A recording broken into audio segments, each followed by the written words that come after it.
It's time to pick a side. The Border War is on the air with BG and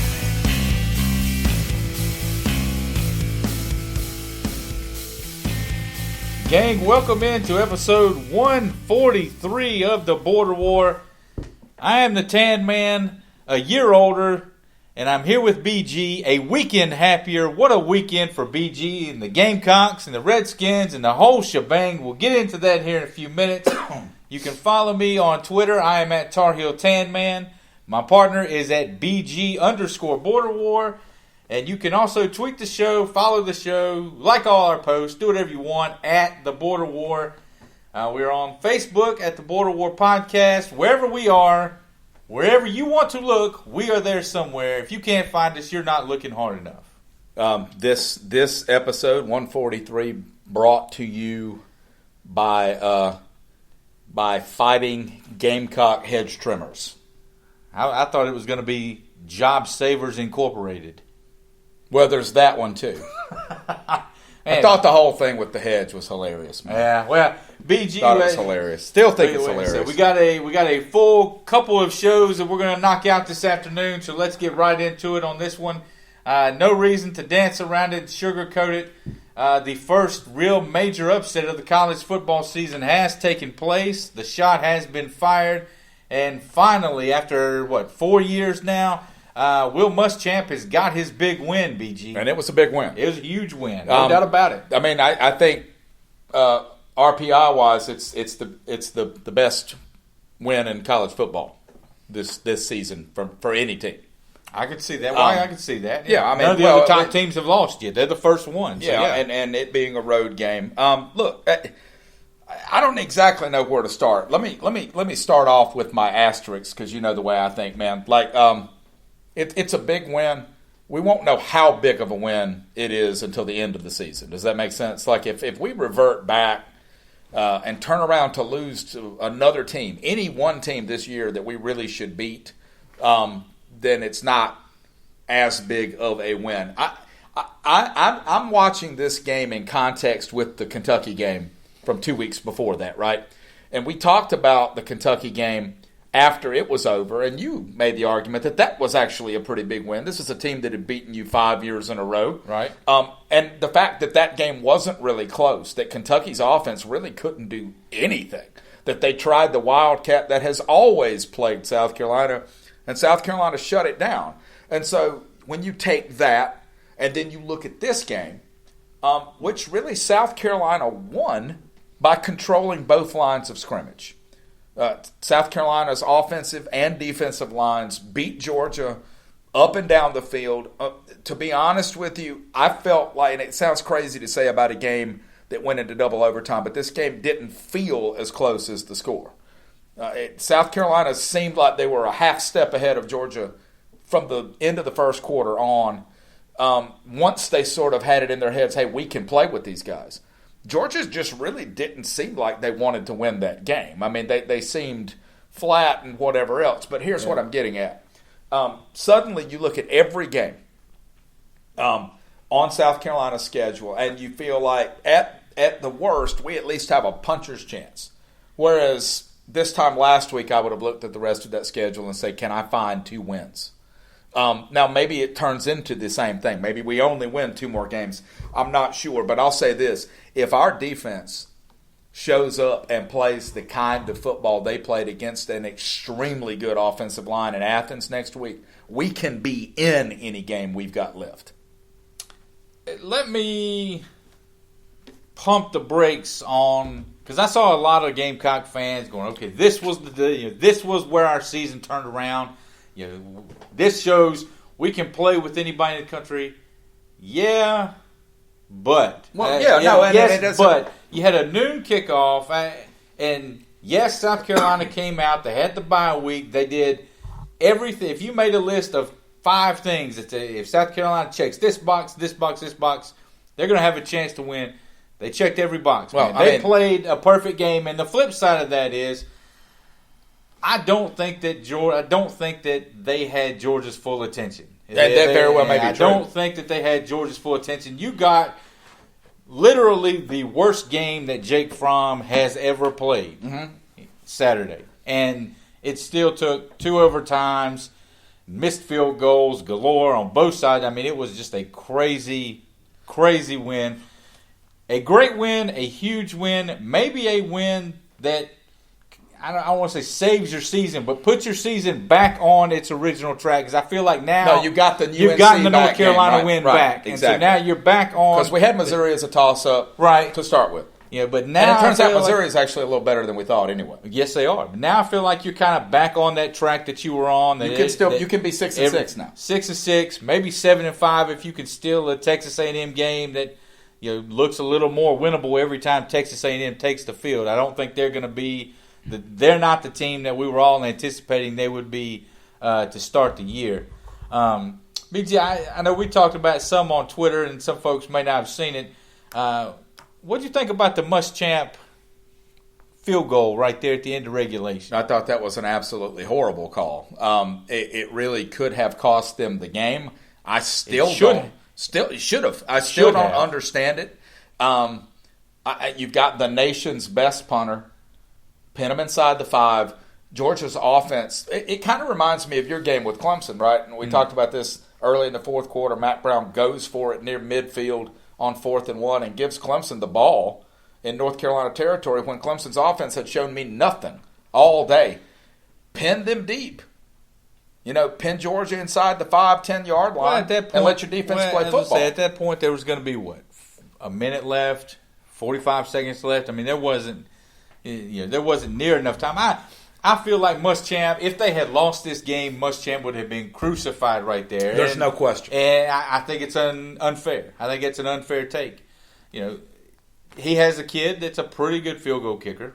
It would have been the longest of his career, about 7 yards, though. Oh, okay. But what do you think these guys do in practice? They go out there and they kick 60-yard field goals. They kick 65-yard field goals. He has obviously seen him make a field goal from that range at some point. So I'm okay with the decision. Because to be fair, if it had been good, the game was over. Right. There's a 10-point lead at that point, and that's it. And see, to me, Will Muschamp is looking at a group of terrible options right there. He's looking at going for it. Well, you need 3 yards. 3 yards is tough to get.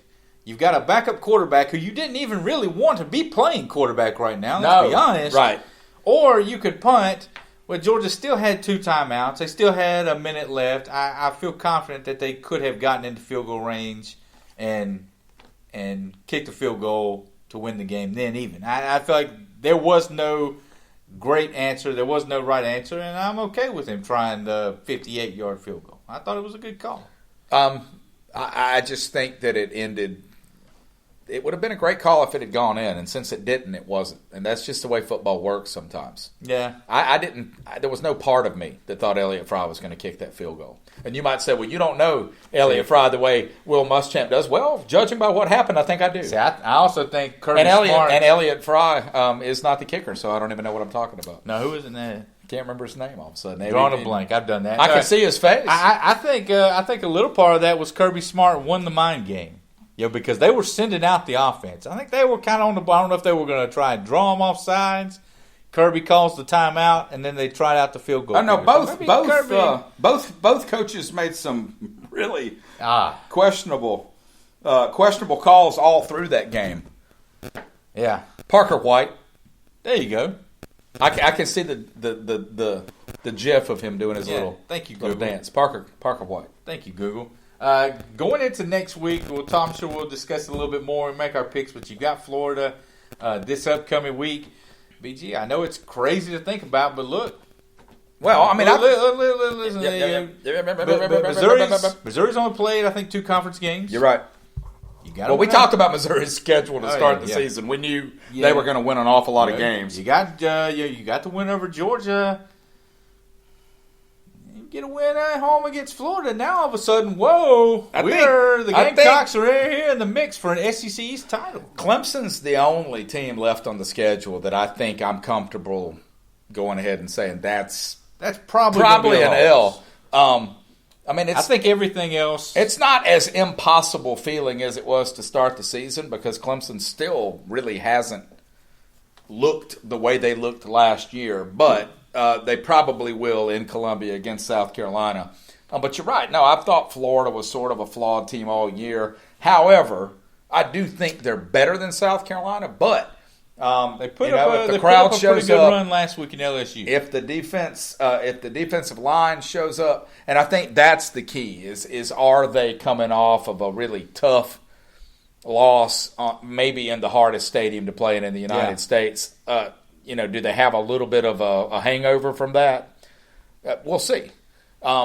But, of course, it doesn't matter that they're on their backup quarterback, much like South Carolina. I don't know what all these coaches are watching, but these backup quarterbacks are clearly better than the one they had. Than the guy that both of these coaches had starting the season. But, no, I mean, I think it's going to be a football game.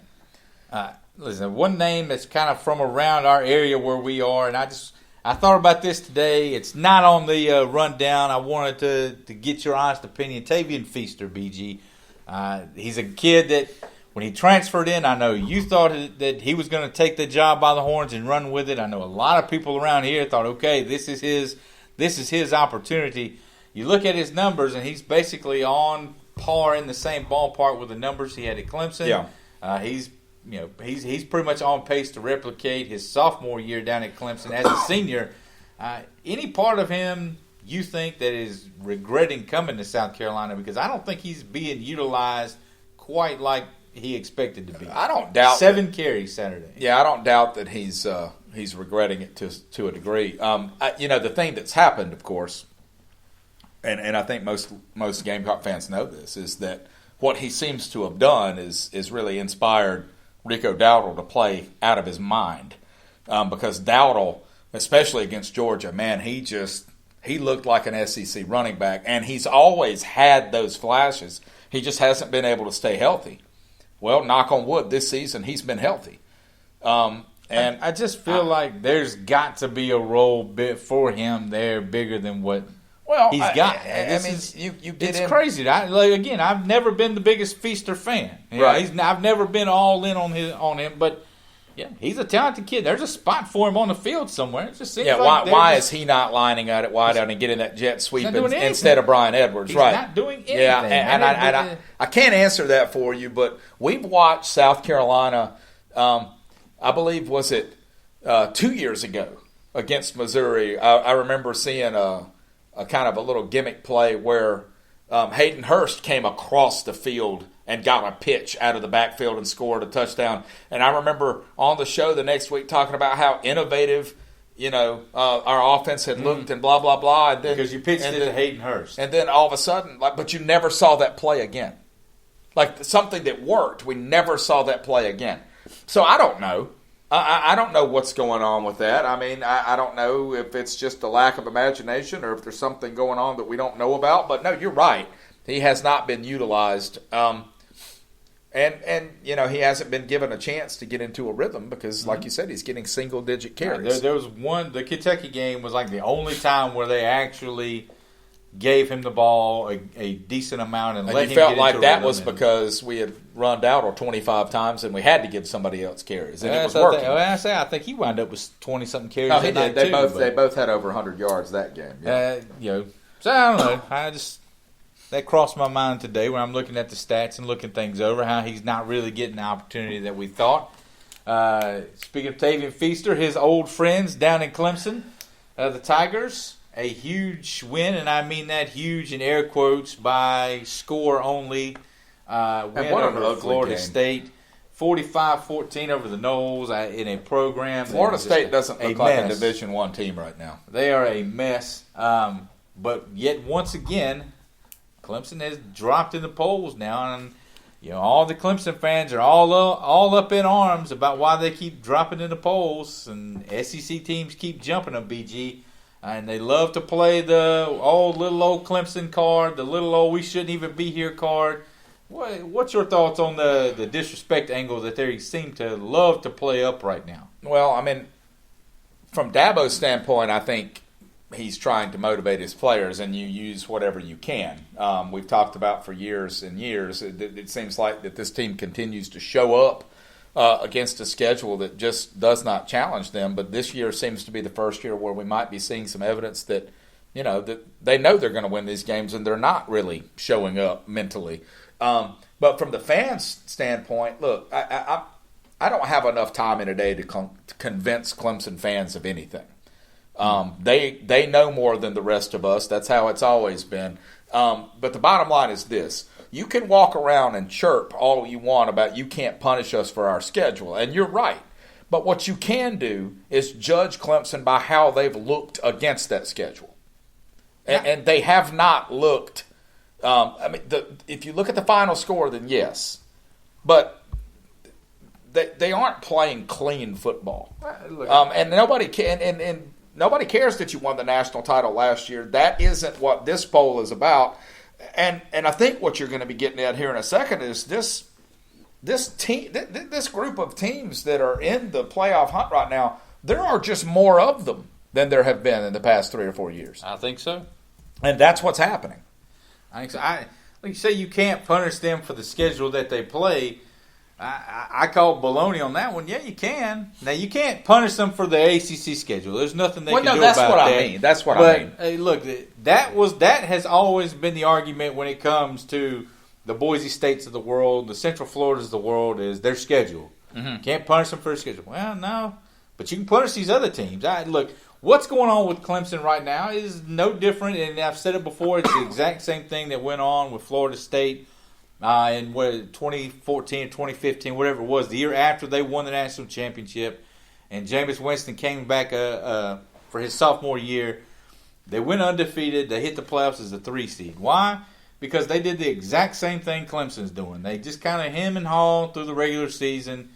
They had a tight contest or two, and Clemson's got a couple games that they are going to have to wake up and at least rub the sleep out of their eyes to win. But they might have somebody throw some punches their way before the year's over with, and they're going to wind up undefeated.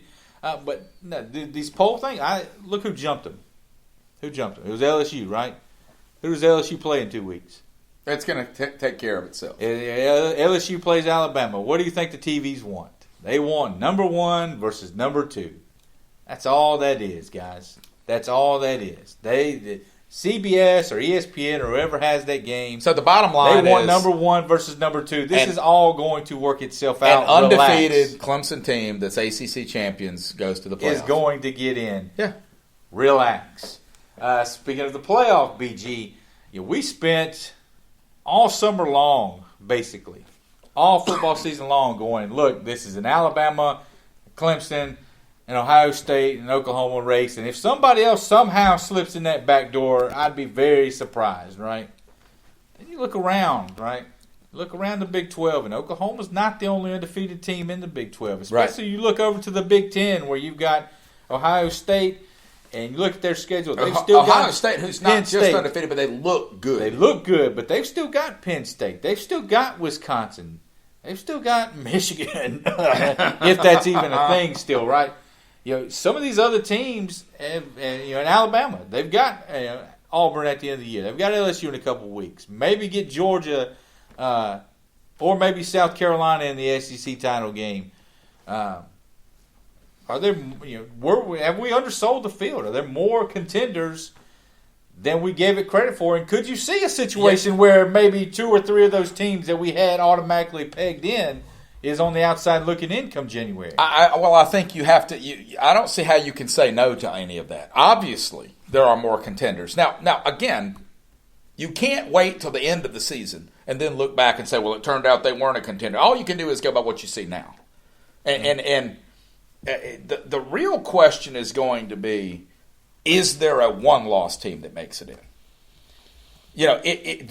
Is there any way that you end up with a scenario where Ohio State and Wisconsin comes down to a single point, or LSU and Alabama comes down to a single point, and then or something crazy like somehow Auburn ends up winning the SEC West or the SEC?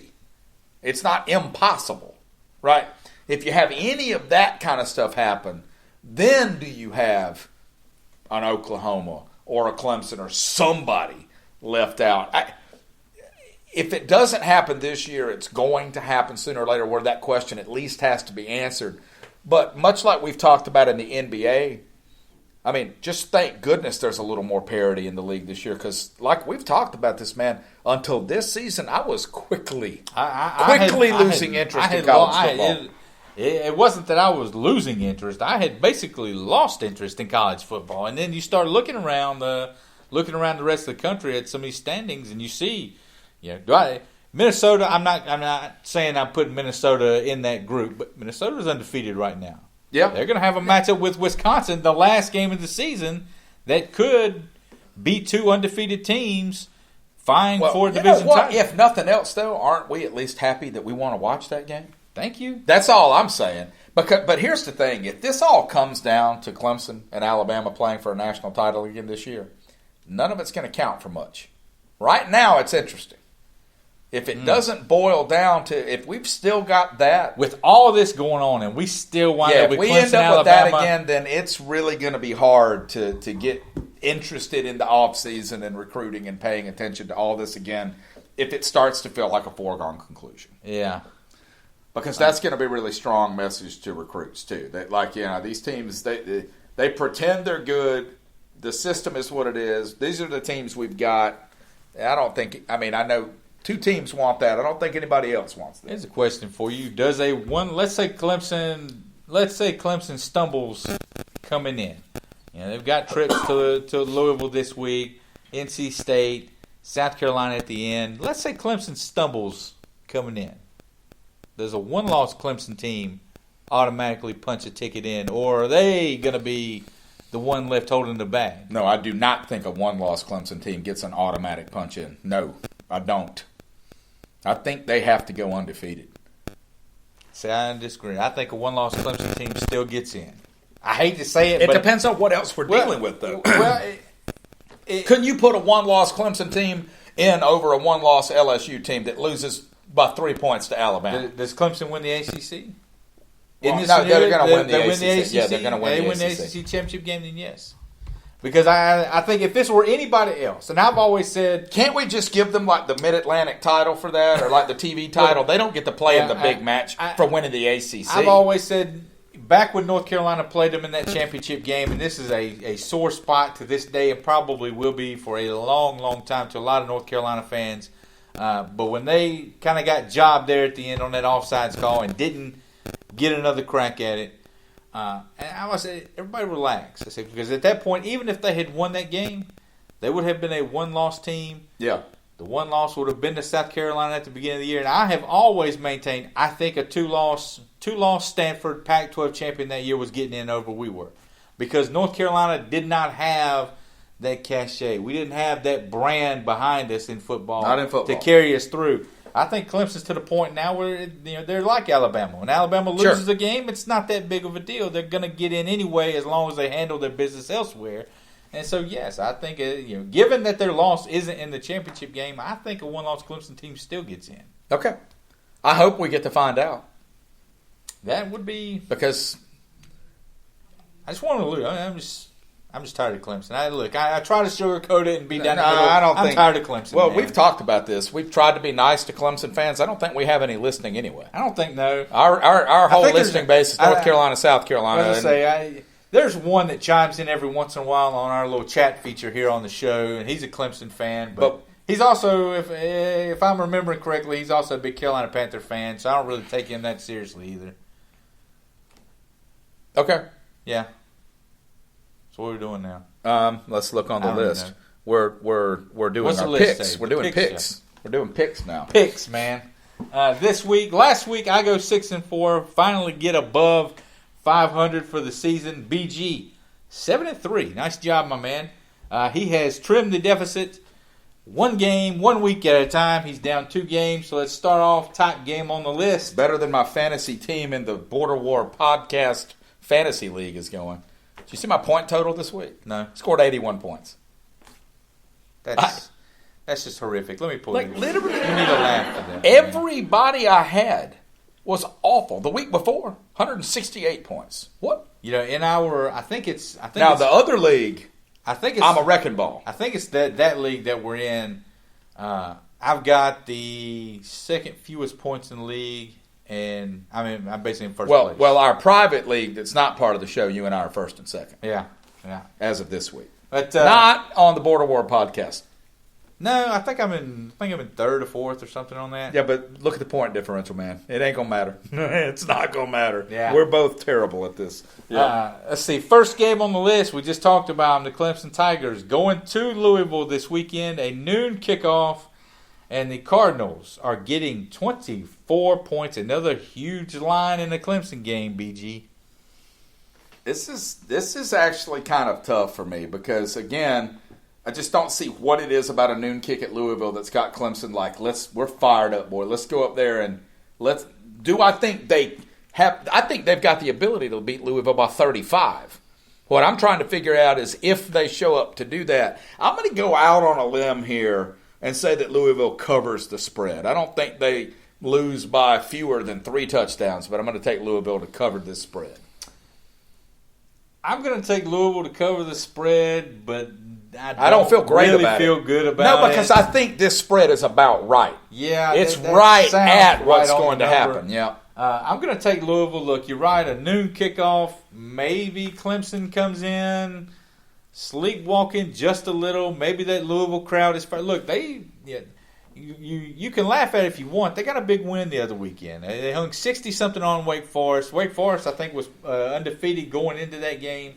Louisville, it seems like every week they're getting a little better. And I could see a situation where Louisville hangs around for a little while, but I could also see Clemson coming in like they did a few years ago when everyone made this big deal about it, and they had Lamar Jackson, and they just went out there and blistered Louisville in a primetime game. It wasn't even close. But I'm going to take Louisville in the points just to try and make something a little interesting. Another noon kickoff. The ninth-ranked Florida Gators at the University of South Carolina, the Gamecocks. Again, biggest win on the season to date. Then they're rewarded with a noon home kickoff, which to me is kind of a slap in the face. Considering some of the games they picked instead of them. Yeah, it's confusing. I mean, that's just a punch in the gut if I'm a Gamecock fan. But the Gamecocks, and it's during Fair Week, which means that when this kick happens, there aren't going to be 50,000 people in the stands for the first quarter, and they will be trying their damnedest to get there. But if you've ever tried to go to a game at Williams-Brice during the daytime when the fair is in town, stay home. People always say avoid this. I'm like, the fair is down there for 2 weeks or 3 weeks, guys. You can't avoid it. It is what it is. But you would need to leave. You would need to be on UG Street heading into downtown Columbia at 10 a.m. to make that stadium in time, and you might be pushing it then. Yeah. That concerns me a little bit. It'll be loud, but it's not going to be full until about the second quarter when everyone finally gets into the stadium. It's something to think about. I'm going to take Florida, and I'm going to give the 6 points. I see Florida winning this thing. Look, they went down to Baton Rouge Saturday night and traded punches for the better part of 4 quarters. Three quarters. LSU. 3 quarters, yeah. You can make the argument if you want that LSU is the number 1 team in the country, and I don't think that I'd really sit here and hammer you that you were wrong. You might very well be right. I think Florida knows that they're just on the brink. With the Georgia loss last week, the Gators can kind of see they can see a path to the SEC title game realistically now. I think they go down there. South Carolina hangs around. But no, I'm going to take Florida and take the 6 points. Or give the 6 points, excuse me. I think someone wins this game by 3 to 4 points. So you're taking I don't know South who Carolina. it's going. Yeah, I'm taking South Carolina in the points, but I'm not sure that they're going to win this game. All right. I wish I knew a little bit more about whether Will Muschamp ever tells the truth about quarterback health. I don't know what I think. Players coming off practice last night said Helinski practiced and he was mobile. I mean, I don't know why they would be lying to reporters. I mean, your coach is one thing, maybe a little gamesmanship, but if Helinski doesn't start, then I would like my estimate there changed because I don't feel like I can make an accurate pick. I love Dakarian Joyner, but if he's playing quarterback, we don't have a chance. They got by with Joyner in the second half of that ball game because the momentum was already on their side. The ball was already rolling. And I'll give him this. He did not turn the ball over. No. And that's it. But here's my question. Did you not think it was odd, knowing he was your backup quarterback, that they didn't have any kind of package called for him at all? They didn't have a quarterback run designed for him. How can you not roll him out and give him a pass option, or a pitch option, and a keep option? The kid can't be caught in space. You get him in space, he will make stuff happen, but you cannot drop him back in a 5-step pocket and ask him to read a defense when he hasn't even. Look, yeah. They got by with that because, like I said, they already had the momentum on their side. It was already their game to lose. If he has to play a whole game or he has to play 3/4 of the game, that's 6 points. You can at least double that. Well, but that's what I'm saying. Can we just agree that we just don't count this game if Dak Joyner starts at quarterback? I mean, I don't know how we can. He's not going to start at quarterback. You don't know that. I'm confident that if Ryan Helinski's leg is intact, that he's going to Let's start. rewind 3 weeks ago. There's no way Colt McCoy's starting at quarterback, BG. You don't know what okay. All right. Yeah.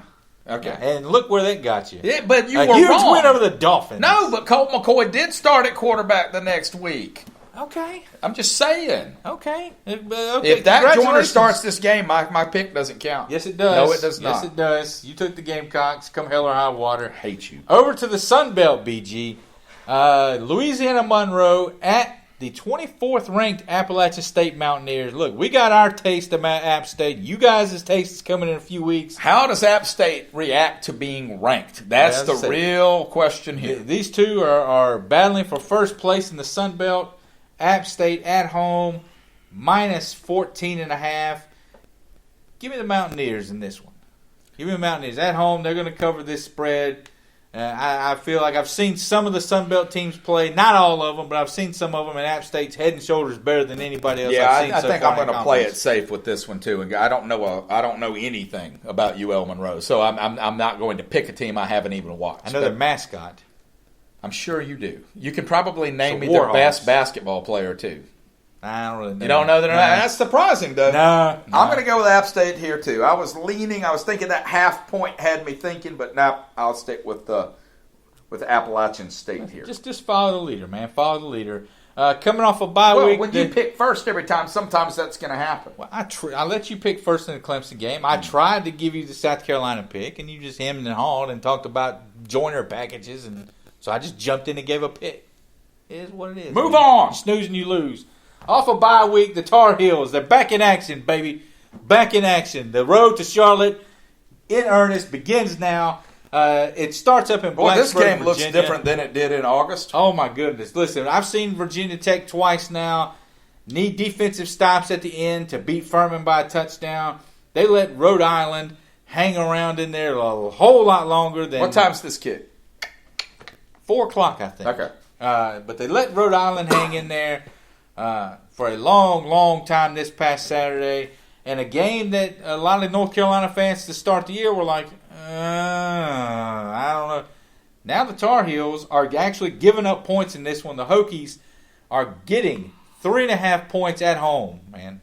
Right, give me the Tar Heels Huge. in this one. These two programs are heading in completely opposite directions, and they're not passing each other. They've already passed each other. They have passed one. I think North Carolina wins this by... I mean, I'd be surprised if they don't win it by more than 7. Look, the one thing North Carolina needed desperately was a bye week. And they will not be playing against a full Blacksburg situation here. This is not going to be a raucous Inner Sandman night in Blacksburg. No, this is going to be a 45,000-seat crowd that I don't think that turns on their team quickly. I don't think Virginia Tech has had one of those raucous Inner Sandman type nights in a long time. You hear the stories coming out of Blacksburg just the other week that were saying a lot of the players last year at the end of the year were trying to lose games just so they wouldn't have to go to a bowl game. They were done, man. With this time in Virginia Tech seems to be ending quickly. That is a mess. You are dead on. I'm going to take the Tar Heels, and I think that Coastal Division, now that Virginia has come back to the pack a little bit, it is wide open, man. I don't even know that it's wide open. I think North Carolina's the front runner. I don't think it's wide open. I think on our best day, we're the best team in that division. I will own this all day long too, man. I don't know if I have ever been as wrong about a football team as I was about North Carolina to start the season. Ever. I don't mean on this show. I mean in my private mind. Like in 1981, during Terry Bradshaw's last year, when I thought, hey, the Steelers are pretty good. I wasn't as wrong as this. No. I had them going 1-7 in the ACC, finishing dead last. You look around the country, Baylor, like they might be two of the biggest turnarounds in all the country. It does beg the question. The magic is back. Conversation for the offseason, but how much outside the top 15 teams in the league does talent even matter anymore? I wonder if we've gotten to a point in college football, the way you and I have talked about in high school football, where X's and O's and lining up the defense the right way and playing really smart and having coaches that understand the game might matter more than a lot of us thought it did. I think you're right. I think because North Carolina does not have a huge group of highly recruited guys. Not yet. And they are playing in the no, not yet, and that's what I'm saying. And if that happens. Well, Max pitched to some of the guys after the Clemson loss and leading up into that game was, listen, you come here and in 2 years we're going to beat Clemson. Yeah. Now, I'll tell you what. That's a tall task, but if he can pull that off, there'll be a statue of old Mac out there outside Kenan Stadium. Nothing lasts forever. Not even cold November rain. I'm not sure what to do with that. Well, I mean, there's nothing you can do with that. Just sit back and appreciate it and move on with your life, man. Do the next pick. It's an odd analogy. It was. Especially here in the South, we don't have cold Novembers. That global warming is really kicking our rear end, man. Last game on the list, 16th ranked Michigan at number 7 Penn State. The Nittany Lions, one of these teams that we had just mentioned in this kind of playoff periphery. Their offense has been on fire, man. They are outscoring opponents right now at historical numbers for that program. Penn State, -9 at home. This is the primetime game. It's going to be a whiteout up in Happy Valley. And this might be the second hardest place to play in the country, man. That place is terrifying at night during a whiteout. Cool stadium, too. I've always wondered why they don't just wear all white on those whiteouts. I don't know why they wouldn't wear all white every time they suit up.